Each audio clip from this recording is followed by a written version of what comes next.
Good, so just to wrap up, the time frame is critical. This is one of those projects that now is, time is of the essence. We're heading into the winter season. This project will take about 14 weeks to complete, and that basically puts us finishing up by the end of March. We would want to be done so that the farmers market could be open in mid-April. That's the timeline that we're working with. And so bringing this to you tonight assumes that if we could go forward, we could go forward fairly quickly if you felt comfortable with it. But there's some major things that need to happen, and mostly it's ordering brick to match the brick that's out there, and then steel posts, getting those on order and getting those here. You actually have to set the posts in place, and it's a direct bore, so it's, you know, it has to be very specific. Setting those in place and then measuring the real space that you have created and ordering the sails to match that real space. So it's not a order the poles, order the fabric and hope you get it right. It's actually a custom design build. So with that, it created some lead time, and that creates the 3.5 months.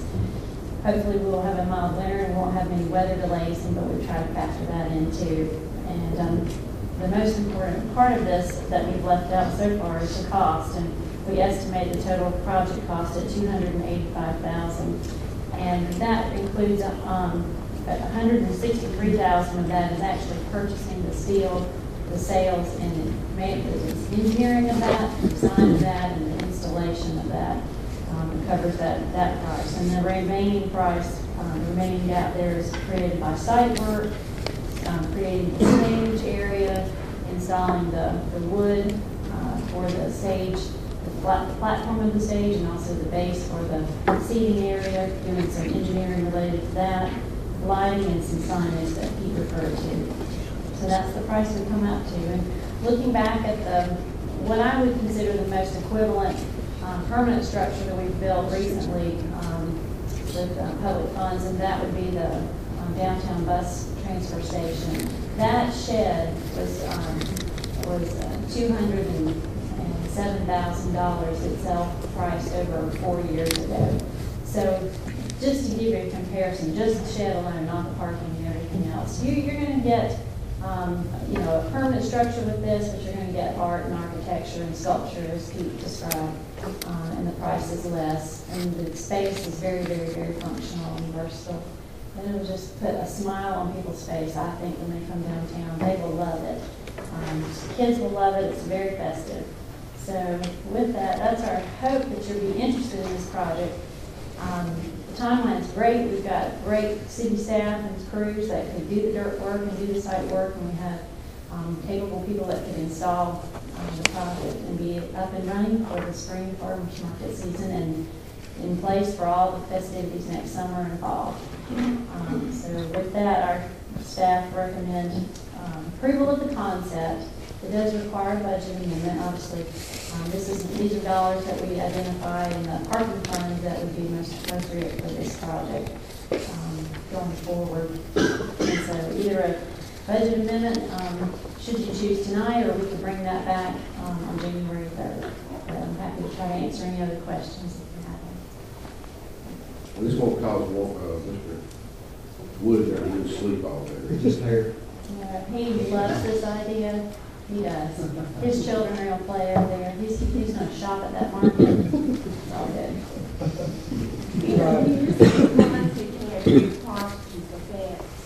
I look back at citing with the recent partner, that was huge. But I look at the positive effect of the transit center, architecturally speaking, for those dollars, it made a huge impact. And I think with this money, this will make a huge impact.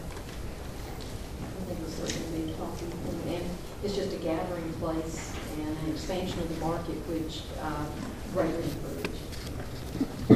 City Council bus tours. Mrs. Surratt, Yes, is this going to limit the ability of the market to expand? No, it really won't.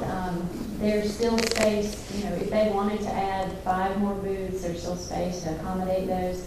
And there's also just room. I don't know that they want to grow tremendously. My understanding is, 5 to 10, 8 to 10 more booths at the maximum. There's sort of a magic happy place for the number of booths that you would have that make a successful farmer's market. And this accommodates almost all of those, if not all of them. Well, this thing looks like it adds more parking space for the farmer's market than what we had this past year. Well, it does, and what it takes spaces that people, are not vying for so desperately during the lunch hour. So they really need to be either on the east or west side trying to go to restaurants. And this is that space in the middle that seems far away, but, isn't. But that they're spaces that, and also it doesn't impede the traffic flow, where it doesn't create a park, people backing out of these particular spaces and trying to, get into the flow of traffic and clog that area. So parking, I think, will be much better this year, and the sign, we'll just have some good signage to go along with it, so customers coming from outside Hickory will understand where it's best to park. Barry, we talked on the Chattanooga trip, we talked about a number of initiatives. And I guess this one has some time urgency because we'd like to have it done before the farmer's market. The farmer's market was highly successful last year.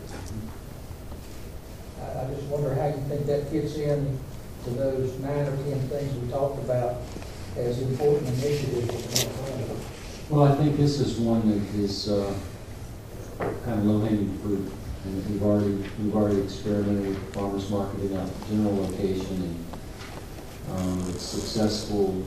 Parking issues are a problem, but we hope this is going to improve on that. And then the price tag, in terms of some of the big issues that we've talked about and looked at, is relatively small, all things considered. So the feeling is it may not be our #1 priority, but it is low-hanging fruit.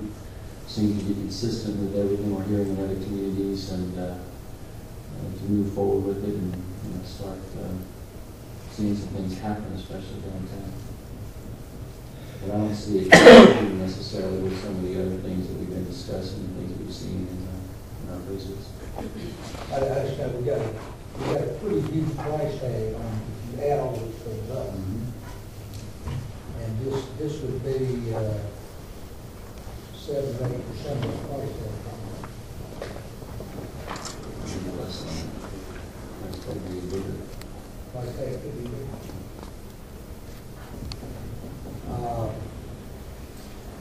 Well, I kind of like the idea, so I'll make the motion we adopt this plan.